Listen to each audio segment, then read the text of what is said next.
Hello and welcome back to Petra Publications. I'm Davis, and today we're going to be reviewing the two-volume book of Arnold Dallimore's George Whitefield biography. Now, initial thoughts, fantastic. Very insightful, very slow. It takes time in places where other biographies just don't.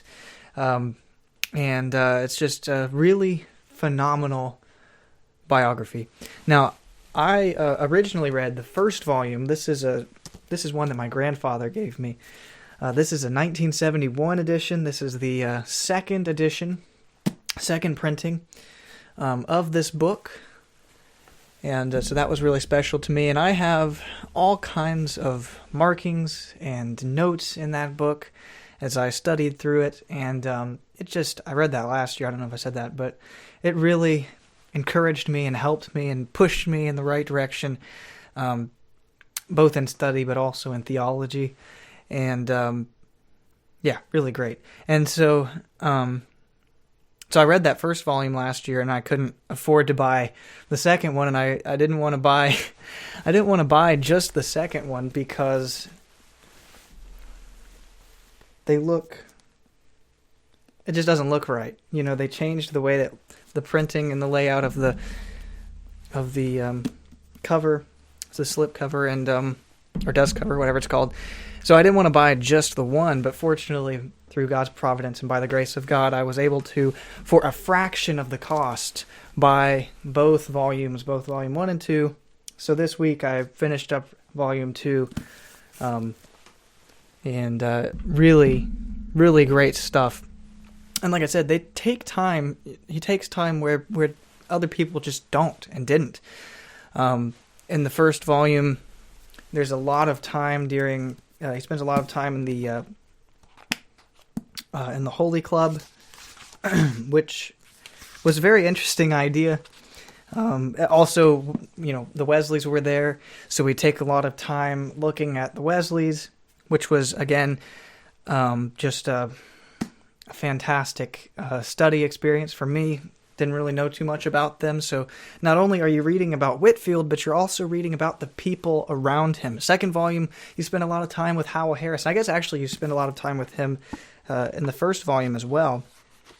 But it's so slow paced, but it doesn't feel slow. You know what I mean? It's a good read. It has you on the edge of your seat the whole time, but it's so careful not to skim over things, not to run past things that might be of importance, but other biographers just kind of skim over those things. So good. In the first volume, this is the one that I marked up here, there were different places, different things that even Dallimore said, not a lot of people take time here, and we're going to do that. And it was always those times that really struck me. Like, why was this left out? Why did people not focus on this? One thing that was hilarious to me in the first volume, this made me laugh and laugh and laugh.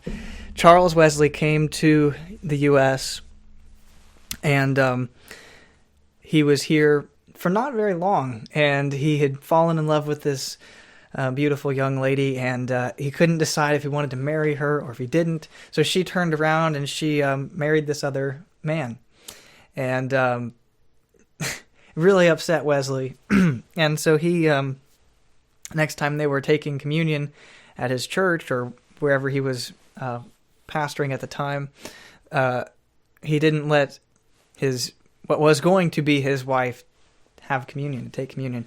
To which her newlywed husband got very mad at and threatened to sue Wesley. And Wesley actually had to flee to Charleston, South Carolina, and then hightail it back to England because he couldn't pay the suing. And so that I love that. That's hilarious. But I love the detail. I just love these books. I'm probably going to read both of these again They're very long. I think both of them are right around 700 pages, right around 600 pages, give or take. Both include very helpful pictures and diagrams, places of importance in the story, places where they lived, where they died, where they were born, where they preached, where they did these different things. So that's always very helpful. And the fact that we have pictures and paintings and carvings and everything that still exist, that history is amazing. I love history so much. But these 2 volumes, really, really great stuff. And this does not relate to these books at all. So pardon my sentimental storytelling. But I actually was able to, when I was a lot younger. This meant nothing to me at the time, unfortunately, because I was just a little kid, didn't know anything. But I actually got to sing in a church that John Wesley preached in. So it's pretty cool. But I didn't know who John Wesley was, so it didn't mean anything to me then. And of course, I don't agree with him now in my theology, but what a man of God he was. And so yeah, I guess the end review. This wasn't a very long video, but doesn't need to be. Do I suggest this 2-volume set?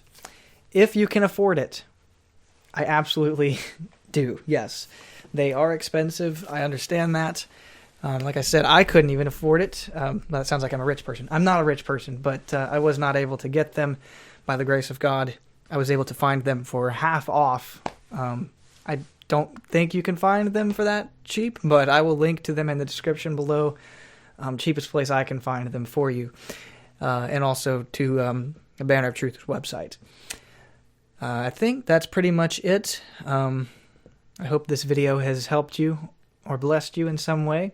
If you need any prayer or anything like that, I'm more than happy to do that for you. Please reach out to me. You can do that via comment section below, my website, my email. It's all available. So feel free to do that. I hope you all have a blessed week, and I will see you very soon, Lord willing. Bye.